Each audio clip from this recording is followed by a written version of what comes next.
Assalomu alaykum hammaga. Xo'p, bugungi videomizda o'tgan videoning davomi, ya'ni choosing a real time database, ya'ni real time database tanlashning davomi. Ya'ni o'tgan videomizda nima qilgandik? Redisni shu real time database sifatida tanlab, uni sabablari bilan ko'rsatib, uni faqat bitta instance bilan ishlatgandik, ya'ni bir dona konteyner run qilgandik. Endi bu videomizda nima qilamiz? O'sha konteynerimizni scale qilamiz. Aniqroq Redis'imizni scale qilamiz. Ya'ni bir nechta Redis'lar, instance'lar qo'shishni ko'rib chiqamiz. Xo'p, scale qildi Redis'ni scaling qilishning 3 xil yo'li bor. Xo'p, ulardan yana bir narsa, bu nazariydan tashqari amaliy Redis replication o'zini amaliy ham ko'rsataman. Qolganini dokumentatsiyadan qanday o'zlaringiz ko'rib olsangizlar bo'ladi. Xo'p, demak. Xo'p, Redis replication nima? Redis replication master replika tizimida ishlaydi. Redisning 4-versiyasidan oldin master slave tizimida ishlagan. Xo'p, bundan buyog'i endi 4-versiyadan keyin hozir 8.2 versiya. Hozir biz ishlatadiganimiz 7. Chunki Redis stack hali 8 chiqmagan. Ya'ni Redis stackni 8-versiyasi hali Docker hubda chiqmagan ekan. Shunga 7-versiyasi bilan davom etamiz. Demak, master replika tizimi ekan. Ma'lumotlar masterdan replikalarga ko'chiriladi. Xo'p, ma'lumotlarni ko'chirish ham ikki xil bu yerda. Partial sync va full sync degan narsa bor.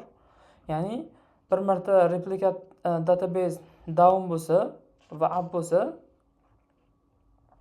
masterdan ma'lumotlarni, ya'ni down up bo'lganda masterdagi hamma ma'lumotlar qayta so'raydi. Ya'ni yangitdan butun masterni o'ziga ko'chirib oladi. Bu full sync deyiladi. Ya'ni full synchronization. Xo'p, ya'ni ikkinchisi partial sync, ya'ni qisman sinxronizatsiya qilish. Qisman sinxronizatsiya qilish qanday bo'ladi? O'zi har bitta replikalarni qaysi oxirgi o'qib olgan write'ini, update'ini o'zida saqlab turadi. Master o'sha keyingi safar syncga zaпрос yuborganda o'sha oxirgi o'qigan joyidan boshlab yozilgan yangi ma'lumotlarni replikaga beradi. Xo'p, demak, va keyin nima yana komandalarni yuborish xususiyati. Ya'ni har bitta masterga yuborilgan komanda o'sha partial sync orqali, partial syncda replikaga ketadi. Qisqacha qilib shu yerni ozroq tushunish qiyinroq bo'lgan bo'lishi mumkin. Yana bir harakat qilaman tushuntirishga. Nima bo'ladi? Xo'p, yozdik. Bitta set komanda yozdik masterga, bitta delete komanda, yana hash set yozdik. 3 ta komanda yubordik. O'sha bir replika birinchi hash setni o'qidi, setni o'qidi, lekin hali ikkita komandani o'qimadi. Keyingi safar masterga menga yangilik bormi deb zaпрос yuborganda o'sha qolgan ikkita komandani beraveradi. Ya'ni bazadagi datani o'zini emas, run qilingan komandalarni beraverar ekan. Tushundingmi? Komandalar bu yoqda ham run bo'ladi. Ya'ni masterga yozilgan har bitta komandamiz qolgan replikalarga ham yoziladi. Shu juda muhim narsa, chunki chalg'itadigan narsa shu yor. Xo'p, keyingisi nima? Demak, o'qish yukini kamaytiradi, backup beradi. Bu o'qish yukini kamaytirish asosan bizga foydali. Ya'ni bizda ko'proq o'qish nagruzkasi bo'lsa, read operation ko'proq bo'lsa, write operationdan yoki o'z ikkalasi ham ko'p bo'lgan taqdirda ham, ya'ni bitta instance handle qila olmasa o'qish operatsiyalarini bir nechta instance olib, ularning o'rtasida load balance qilsangiz bo'ladi. Xo'p, endi oddiy Redis replicationda bir muammosi bor. Nima muammo bu? Ma'lumotlar masalan master down bo'lsa, butun sistema down bo'ladi, write operationlar. Ya'ni failover degan narsa yo'q, xatoni tiklash degan narsa yo'q. Xo'p, Redis Sentinel nima? Xo'p, oddiy Redis replicationda bir muammo bor. Ya'ni agar master instance down bo'lsa, ya'ni yiqilsa, nimadir tufayli bir ishlamay qolsa master serveri, muammo butun boshli Redis ishlamay qoladi. Ya'ni replikalar ham ishlamay qoladi. Ya'ni replikalar down bo'lmaydi, lekin write operation yo'qoladi. Yozolmaysiz. Ma'lumot yo'qoladi. Xo'p, bu yerda bizga Redis Sentinel ishlab chiqargan Redis komandasi. Bu nima? Bu master va replikalarini kuzatadi. Asosiy ishi watching, ya'ni kuzatib turadi. Agar master ishdan chiqsa, avtomatik tarzda yangi master tanlaydi. Ya'ni yangi master tanlash qanday bo'ladi jarayon? Jarayon shunday bo'ladiki, eng oxirgi dataga ega, ya'ni danliga, ma'lumotga ega bo'lgan replikani masterga ko'taradi. Bu boshqa sistemalarda ham bor, Postgresda, Mongoda deymizmi, ularda ham bor, lekin ularda o'zida bor. Ya'ni alohida, masalan, Postgres Sentinel ishlab chiqarmagan. Redisda nimaga unday qilishgan bilmadim, lekin qo'shimcha Redis Sentinel ishlab chiqarishgan. Xo'p. Va bu narsa bizga nima yordam beradi? Ya'ni high availability, ya'ni oddiy Redis replicationda yo'q bo'lgan xususiyatni beradi bizga. High availability. Ya'ni bu bizda production sistemalarda juda kerak bo'ladi. Lekin usage nima deydi? Ma'lumot serverlarda foydalanish, ya'ni resurslar jihatdan Redis replication kamroq resurs talab qiladi. Chunki oddiy master replika. Redis Sentinel esa ko'proq talab qiladi. Ya'ni kamida 3 ta instance bo'lishi kerak bo'ladi. Redis Sentinelda, Redis replicationda bitta master va bitta replika bo'lsa ham bo'laveradi. Xo'p. Ya'ni Redis Sentinelda qo'shimcha yana 3 ta kamida Redis Sentinel instance, ya'ni har bitta instance'ni kuzatadigan alohida Sentinel instance bo'lishi kerak. Ya'ni zaproslar o'sha Sentinel orqali nima deydi? Replikalarga yoki masterga, shu Redisning o'zining instancelariga boradi. Xo'p. Redis Sentinelni tushundik. Endi Redis cluster nima? Redis clusterga bitta gapim hazillashib, yaqinlashmaysa desam bo'ladi. Chunki bu ozroq qiyinroq tushuncha. Ya'ni cluster o'zi oddiy tushuncha. Nima qiladi? Ma'lumotlarni nodlar o'rtasida bo'ladi. Sharding. Ya'ni shu yerda o'zi sharding bilan replicationda farqini gaplashib ketsak, replication nima bo'ladi? Master bo'ladi, replika bo'ladi. Ya'ni bir xil danni, masalan, 1000 ta ma'lumot bo'lsa, 1000 ta ma'lumot uchala serverda ham bo'ladi. Ya'ni hech qaysi ma'lumot hech qayerda bo'linmaydi. Clusterda nima bo'ladi? Bir nechta master bo'ladi va ma'lumotlar o'sha masterlarning o'rtasida bo'linadi. Ya'ni masalan 9 ta ma'lumot deylik, 300 tasi A masterda, 300 tasi B masterda va 300 tasi C masterda. Va uni bo'lish algoritmi Redisni o'zini hal qiladi yoki siz qo'shimchasi qandaydir talablar ham bersangiz bo'ladi. Nima bo'lishi mumkin? Key range bo'yicha asosan shart qiladi, ya'ni keyni indekslaydi, hashlaydi. O'sha hashni masalan keyin baytini chiqaradimi, nimadir qiladi. Masalan 1 dan 900 gacha bo'lgan son deydi. Oddiy olganda 1 dan 300 gacha bo'lganini birinchi serverda, 300 dan 600 gacha bo'lganini ikkinchi serverda, 600 dan 900 gacha bo'lganini uchinchi serverda saqlaydi. Va olayotganda ham shu bo'yicha oladi. Va klasterda ba'zi muammolari bor. Ba'zi komandalar limitroq versionda ishlaydi.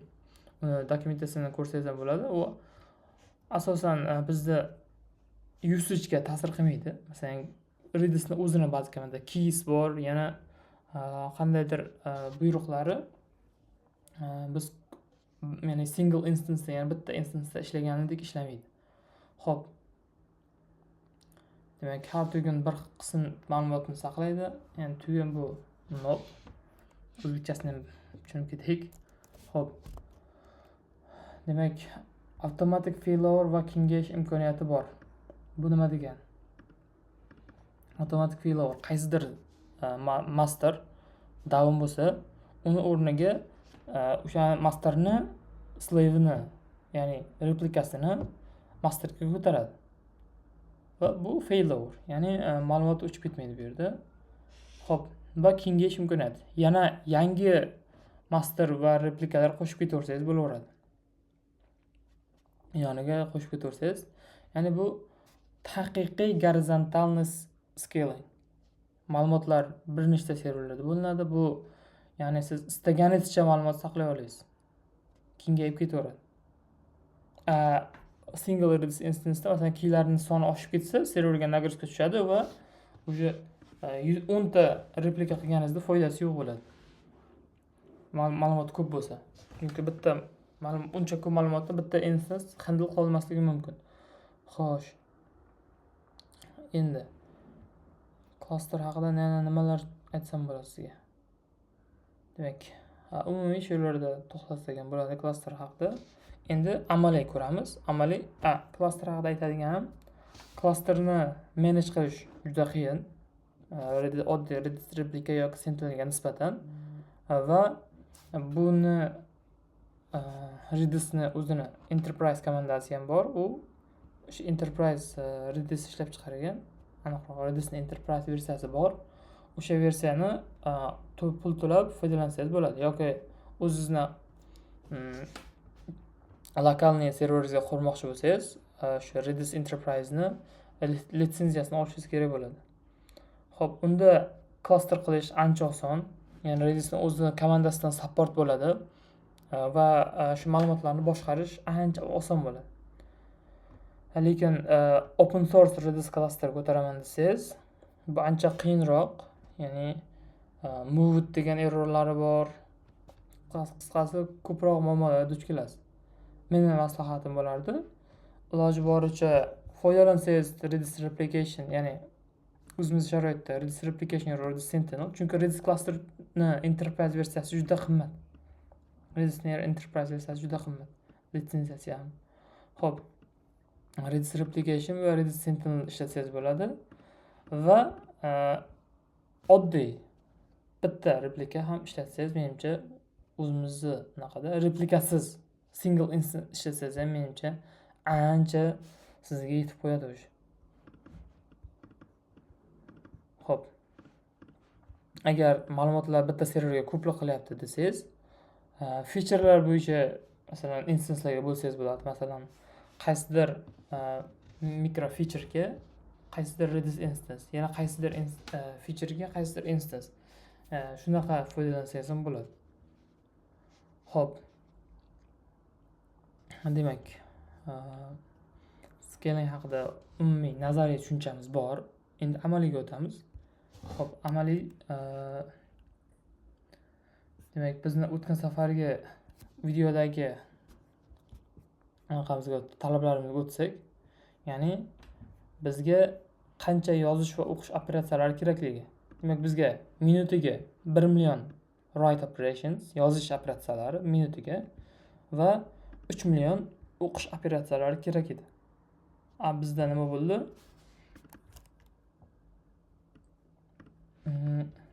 Yozish operatsiyalari o'tgan safar 600 qanchadir mingga yetgandik va o'qish operatsiyalari bo'yicha 2 million qanchadirga yetgandik. Xo'p, bugun nima qilamiz? Aynan o'sha yozish va o'qish operatsiyalarini endi Redis cluster bilan sinab ko'ramiz. Xo'p, Redis cluster bu xuddi o'sha o'tgan safargi kod, faqat replikalarga bir nechta replika bo'lganligi uchun bir nechta adreslar berib yuborishimiz kerak bu yerda. Va shu yerda yana bir narsa aytib ketay. Load balancingni men o'zim kodda yozib oldim. Ya'ni custom load balancer. Buni nima qildim? Load balancer yozdim va git qilib har safar yana round robin shaklida balans qiladi load nagruzkani. Bu replikalar o'rtasida. Ya'ni read operationlarni. Xo'p, bundan tashqari siz production uchun foydalanish uchun Haproxy ishlatganingiz ma'qulroq. Haproxy yoki Nginx, menimcha Haproxy yaxshiroq variant. Demak, bunda hozir video oddiyroq bo'lish uchun Haproxyni qo'shib o'tirmadim va customni yozib oldim. Demak, bu yerdagi menimcha o'tgan videoni ko'rganlar tushunadi nimalarligini. Agar tushunmasangiz ham o'tgan videoni ko'rib yoki prosta o'qisangiz ham tushunsangiz bo'ladi. Demak, deploymentni ko'ramiz. Demak, nimalar bo'ladi bu yerda? Redis stackni bir nechta replikalarni instanslarni run qilamiz. Demak, ketdi. Birinchisi redis master. Bu master run qilinadi. Masterni demak image redis tag, container name redis master va volumelar master.conf, ya'ni redis configurationi masterni va lokalda data saqlash uchun fayli va create index, ya'ni index create qilishni skripti. Bu haqida ham hozir qisqacha tushuntirib beraman faylda tushganimda. Demak, skriptlar run qilish, demak portlarni qo'yibman va просто docker network orqali subnetdan har bitta konteynerga alohida o'sha static IP adres biriktirib ketyapmiz. Demak, masterni replikasi bu yerni ko'rib o'tirishimiz shart emas. Просто chalg'imaslik uchun o'chirib tashladim. Demak, configuration masterni nima bo'lyapti? Port 6379 port tashlasin. Ma'lumot saqlashni data degan directoryda, ya'ni append only va save ni disable qildik. O'tgan videoda bu haqida gaplashgandik. Demak, bu 3 ta configuration qo'shimcha qo'shildi. Bular nima uchun?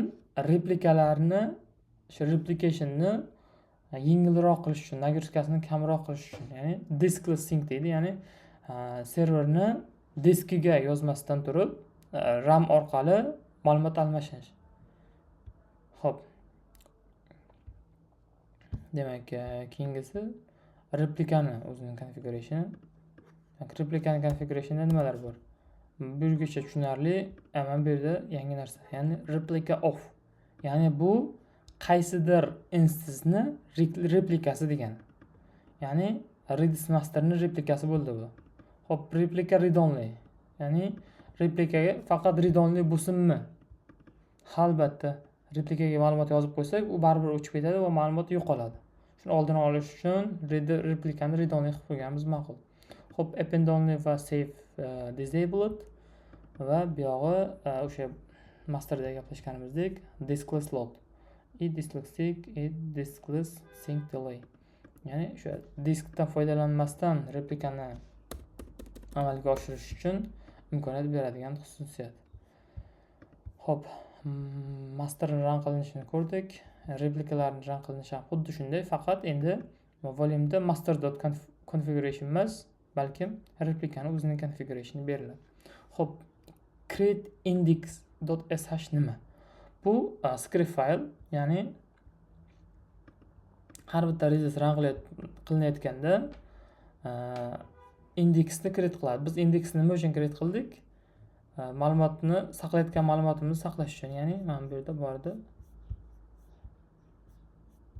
Xo'p. Redisni optimize qilish. Ya'ni driver ID, location, geohash, active tariffs degan filtrlarimiz bor edi. Ularga indeks create qilishimiz kerak edi.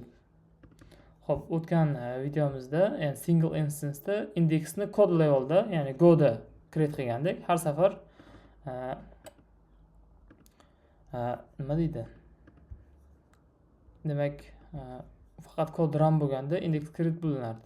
Agar indeks bo'lmasa, biz bu yerda nima qildik?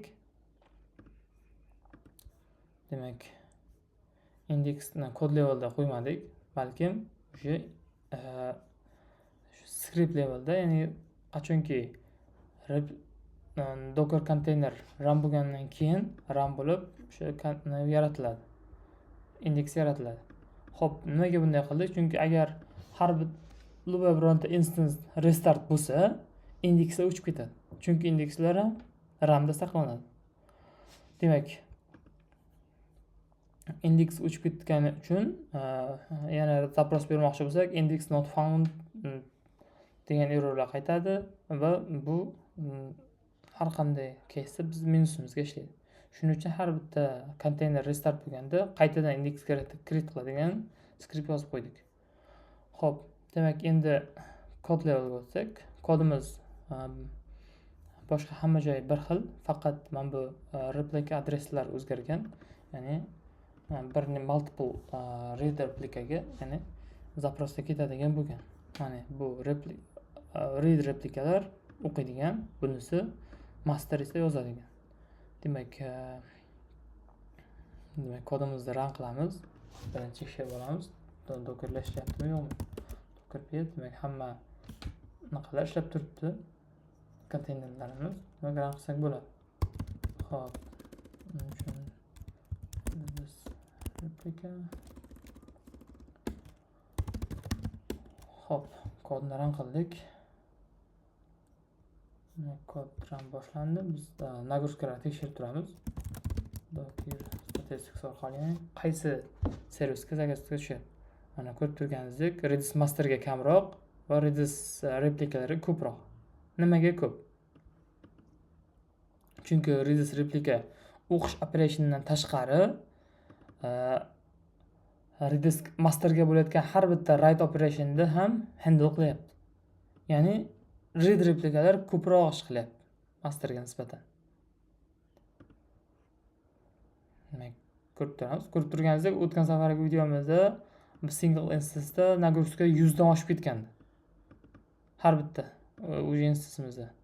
Bu yerda ham oshyapti. Lekin umumiy ko'proq kesdi, pastroq. Nimaga oshadi? Chunki masterdan replikalarga nagruska tushsa, ma'lumot yuborayotganda hamma ma'lumotni master o'qib olib, uni TCP orqali replikalarga yuboradi. Va bu yerda hozir nagruska qattiq oshib ketayotganligi bu nimani daraga beradi? Ya'ni ko'proq replikalar restart bo'lyapti yoki qandaydir ma'lumot yo'qotib qo'yapti-da, masterdan yangi ma'lumot so'rayapti. Shuning uchun masterda replikalarda ham, ya'ni CPU usage oshib ketyapti. Xo'p, ko'rib tursak, kuzatib turamiz jarayonni. Men hozir kutuvim bo'yicha bizni testimizning natijasi pastroq bo'lishi kerak. Mana ko'rib turganingizdek, write operationlar 642.200 va read operationlar 1,429,746 per minut, ya'ni minutiga. Bu degani va errorlar ham bo'libdi. Bu degani birorta Redis instansimiz down bo'lgan. Buni tekshirishning zo'r yo'li bor. Prosta docker paste qilamiz. Mana ko'rib turganingizdek, Redis 3-replikamiz down bo'lgan. Buni bunaqasi down bo'lganligi masterga va boshqa replikalarni ham ya'ni performansiga ta'sir qilgan. Xo'p. Demak, prosta bunaqa bo'lmasligi uchun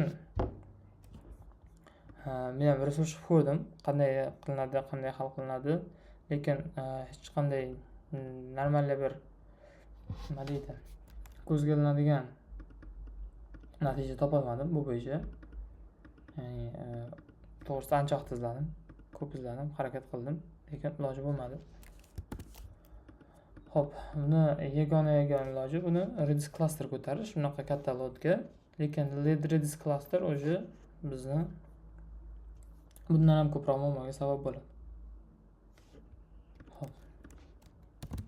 Ya'ni docker compose davom qilamiz, konteynerlar o'chiramiz. Ya'ni yangi Redis instancelar ko'taramiz.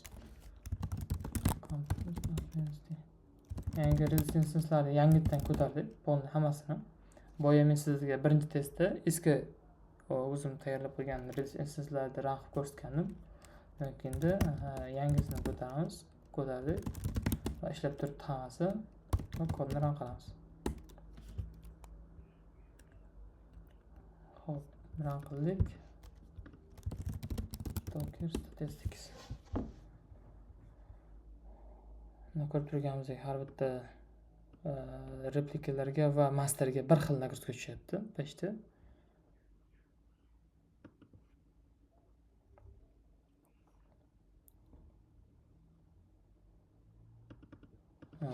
Ba'zi boshqa database sistemalarida masterga nisbatan replikaga nisbatan ko'proq nagruska tushadi va replikalarga kamroq, ya'ni backgroundda kamroq kuch bilan masterdan ma'lumotni ko'chirib keladi. Redisda sal ko'proq unaqa bo'lar ekan, CPU usage ishlatar ekan. Ya'ni masterdagi ma'lumotni replikaga ko'chirib ketish uchun. Hozir read operationlar ham bo'lyapti. Ko'rib turganingizdek, oddiy 30-40 atrofida bo'lyapti nagruska CPU usage. Bu normal case. Уже 50-60 dan oshib ketsa, уже masalan CPU ko'p foydalanyapti deb xavotir olishimiz mumkin. Agar shunaqangi nagruskada bo'lsa, yana kam nagruskada bo'ladigan bo'lsa sistemangiz, unda уже nima deydi? Shu 3 ta Redis replika ko'tarsangiz bemalol yetadi. Ya'ni agar nagruskaniz yana ham oshib ketsa, yana Redis replikani bitta ko'paytirib qo'ysangiz, nagruska yana bitta qo'shimcha joyga tarqaladi. Bu sizga ya'ni nima deydi? Monitoringingizni qulayroq qiladi. O'ziga agar chunki masalan o'rtacha 80 da yursa, masalan kamroq Redis replika bilan 80% yo 100% yursa, u sizni programmangiz xavfda degani. Chunki 80% 100% degani bu yaqinda fail bo'lish ehtimoli katta degani. Chunki unaqa katta nagruska bilan bitta instans qiynalib qoladi. Xo'p, agar o'sha nagruskasi 20-50 shunday pastroq yursa, unda sizni programmangizda uncha katta xavf yo'q degan. Xo'p, demak kodimiz run bo'ldi. Mana. Demak, jami 1 millionta read operation bajarildi 1 minut ichida va 1 minutda jami 2,895,811 dona read operation bajarildi. Ya'ni o'qish operatsiyasi. Xo'p, biz kutgandek 3 millionta bo'lmadi. Lekin 2,8 ta. Bu ham почти 2,9 ta. Bu ham yomon natija emas. Xo'p, endi savol deyishingiz mumkin. Bir dona replika bilan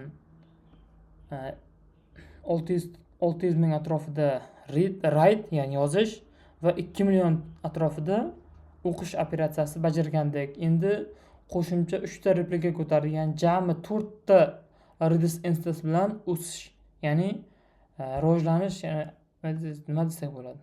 Optimization deysizmi? Biz kutgandek oshib ketmadi deyishingiz mumkin. Ya'ni har bitta replika qo'shsam, yana shuncha marta oshadi degan qoida yo'q Redisda. Ya'ni har bitta qo'shilgan replikangiz bitta single instance'dagi kabi performance oshirib yubora olmaydi. Chunki replika qo'shishning o'zi ham overhead degan narsasi bor. Ya'ni har bitta masterga tushayotgan nagruska bu yoqqa ham tushadi va replikalar soni qancha ko'p bo'lsa, masterga shuncha ko'p nagruska tushadi va write operationlar shuncha sekinlashadi. Read operationlar ham tezlashadi, lekin baribir hamma masterdagi write operationlar replikaga kelganligi uchun read operationlarda ham uncha katta o'zgarish sezilmaydi. Xo'p, demak, replika nima, o'sha scaling nima, hammasini ko'rdik misollari bilan. Endi o'zingizda proyektingizda ishlatayotganda demak, shu ma'lumotlardan foydalangan holda o'zingiz qaror qabul qilasiz. Chunki siz uchun hech kim qaror qabul qilib bermaydi. Men aynan Redis replika foydalaning, Redis Sentinel foydalaning yoki Redis cluster foydalaning demayman. Siz men bergan ma'lumotlardan foydalanib o'zingiz qaror qabul qilishingiz kerak bo'ladi. Demak, agar savollar bo'lsa bemalol kommentariyada yoki Telegram kanalimda so'rasangiz bo'ladi. Xo'p, videoni ko'rganingiz uchun rahmat. Sog' bo'lasiz, salomat bo'lasiz.